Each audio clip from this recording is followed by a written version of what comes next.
자, 좋은 책 소개와 돈 되는 글쓰기 이 두 가지를 잘하는 글청개입니다. 이게 제 내러티브예요. 오늘은 김난도 교수님의 트렌드 코리아 2022이라는 책입니다. 현재 교보문고에서 국내 도서 1위, 예스 이사에서도 2위에 빛나는 현 시점에서 정말 명실상부 대한민국 넘버1 책 되겠습니다.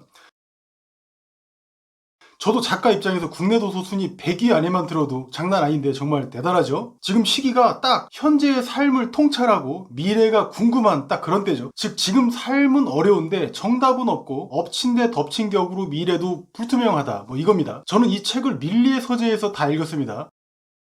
이쯤 되면 밀리의 서재 홍보팀에서 저한테 연락 한번 안 이 책에서는 먼저 2021년을 5가지로 정리해요. 그런 다음 다가오는 2022년을 10가지 트렌드로 예측을 하죠. 사실 세상은 이렇게 몇 가지로 정리할 수 있을 만큼 그렇게 단순하지가 않잖아요. 상당히 복잡하고 미묘한 겁니다. 실은 전문가라는 사람들이 어떤 현상이나 사상에 대해서 특정 항목 몇 가지로 이렇게 정리하는 이유는 설명할 수 없는 요소들은 과감하게 빼버리고 자기 입맛에 맞게 프레이밍하고자 하는 목적도 어느 정도는 있어요. 나쁘다는 건 아니고요. 이런 거에는 이분법이 대표적이죠. 즉 백인과 흑인 또는 뭐 선과 악, 남자와 여자, 뭐 가난과 부, 뭐 진보와 보수 이런 것들이 이분법의 대표 주자들이잖아요. 이 양쪽에 속하지 않고 중간에 존재하거나 여기에 포함조차 안 된 요소들은 찬밥이라는 이야기입니다. 됐고 저는 참고로 이 책을 2시간 만에 전부 다 읽었어요. 발췌독을 한 거죠. 발췌독. 트렌드를 다룬 책이고 가장 인기 있는 베스트셀러이다 보니까 왠지 안 읽을 수는 없고 처음부터 꼼꼼하게 읽자니 좀 지루한 부분도 있고 그래서 재미있게 읽기 위해서 딱 필요한 부분만 발췌해서 쏙쏙쏙쏙 나머지는 대충 눈으로 훑고 지나갑니다. 저는 그런 대충대충 독서법을 활용하고 있어요.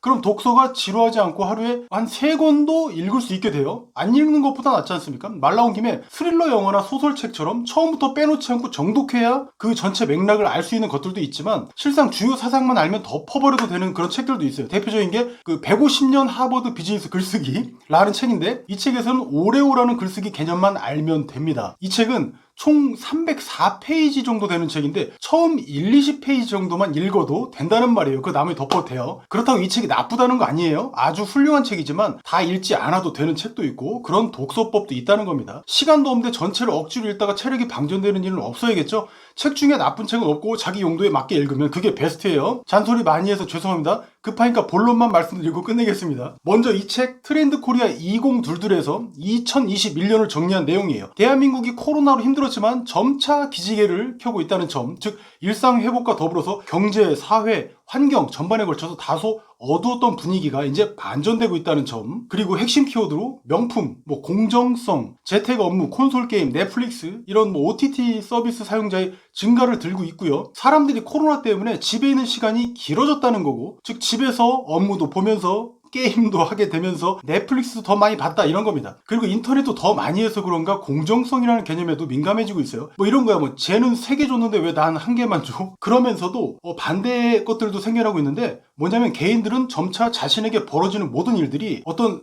사회적인 구조 탓이 아니라 자기 탓이라는 생각 또한 갖게 되고 있다고 말합니다. 돈을 잘 벌거나 혹은 그렇지 못하거나 그리고 행복하거나 또는 불행하거나 하는 이런 것들은 결국 다 자기 탓이라는 거예요. 이런 현상들 때문에 자기 개발에 쏟는 시간이 과거보다 훨씬 더 많아지고 있다라는 그런 현실을 반영하고 있다는 거예요. 그리고 새로운 시장으로 중고 시장이 엄청나게 뜨고 있다고 합니다. 당근마켓 가입자만 지금 2천만 명이 넘었죠.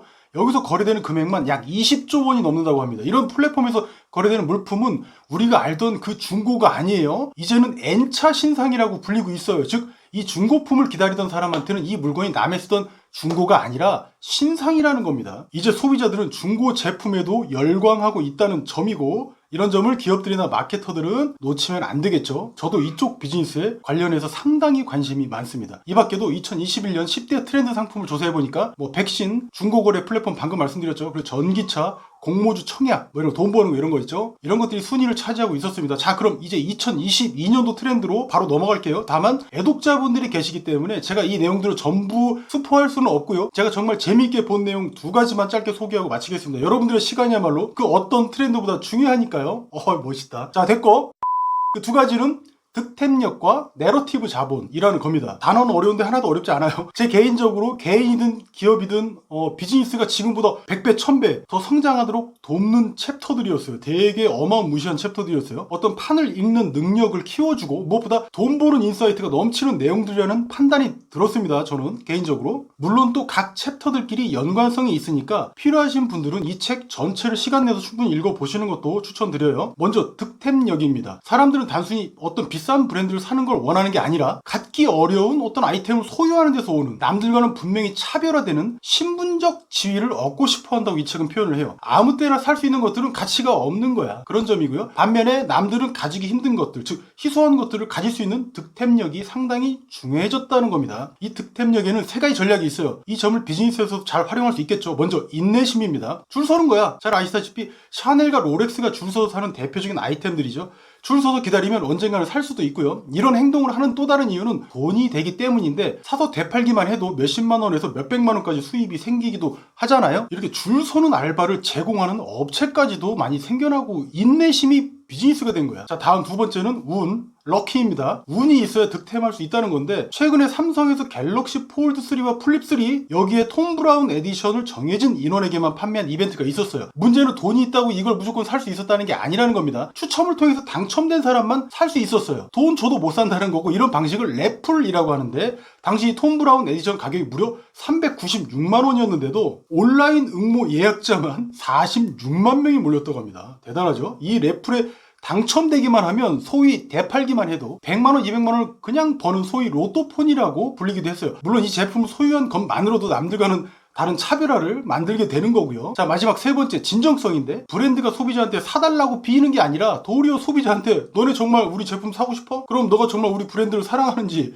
우리 제품을 사고 싶은지 증명해봐 라는 거예요. 사람들이 몰리는 곳에 기회도 생기고 새로운 권력도 생기고 뭐 그러는가 봅니다. 최근에 스타벅스도 그랬고 나이키도 새로 나온 에어포스 원 파라노이즈라는 운동화를 출시했는데 추첨을 통해서 판매하기로 했었어요. 이 래플에 참여하면 즉 구매가 아니라 구매할 수 있는 기회를 얻는 추첨에 응모할 수 있는 자격을 말하고 있는 거예요. 기존에 이미 에어포스 1이라는 운동화를 구매한 사람이어야 이 응모에 참여할 수 있다는 거예요. 여기에도 마찬가지로 수많은 사람들이 응모하기 위해서 에어포스 1 운동화를 막 구매하기도 했어요. 수복 이벤트에서도 참여하기 위해서 커피 몇백 잔을 주문해서 그냥 버리는 일도 있었다고 합니다. 대단하죠? 다만 브랜드 정체성이 명확해야 이런 마케팅도 먹히는 거고 예를 들어서 인지도도 전혀 없는 사람이 자기 제품 혹은 자기 강의를 들으려면 기존에 자신이 먼저 출시한 강의를 수강한 사람만 지금 거로 구매할 수 있다고 한다면 어떻습니까? 욕만 바가지로 먹겠죠. 뭐라는 거야 등신. 여기서 등장하는 게 바로 브랜드라는 건데요. 이걸 바로 내러티브 자본이라는 새로운 표현으로 이 책은 부르고 있습니다. 아주 중요한 부분이에요. 이걸로 아마존은 세계 최고의 기업이 됐고 정말 말도 안 되고 개그라고만 생각했던 트럼프도 미국 대통령에 당선됐어요. 우리나라로 하면 조금 많이 과장해서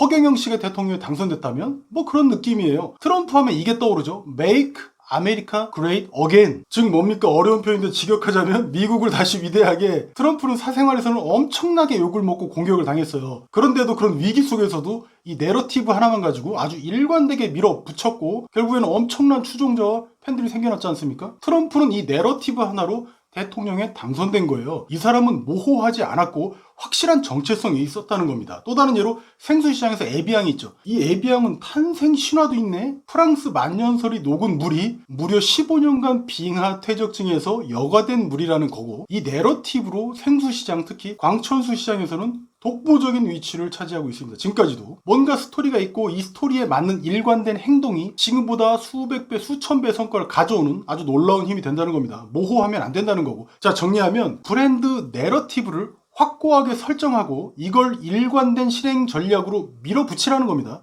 그럼 불가능해 보였던 미션이 어느 순간 가능해진다는 말이고요. 다시 말하면 이 영상을 보는 여러분도 빈민가 출신에서 지구상 최고 부자 중에 하나가 된 제프 베조스가 될 수 있다는 말과 같습니다.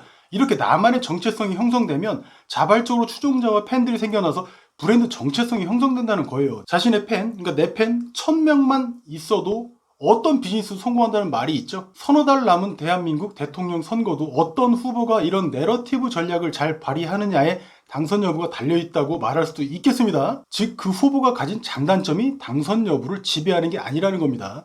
이 내러티브에는 한계가 존재하지 않는다고 이 책은 말해요. 그럼 마지막 고민이 생기죠? 나만의 내러티브는 뭐지? 자, 글천기였습니다. 아, 여보세요? 아, 밀리의 서재라고요? 아, 밀린 월세네라고요? 아, 예, 죄송합니다.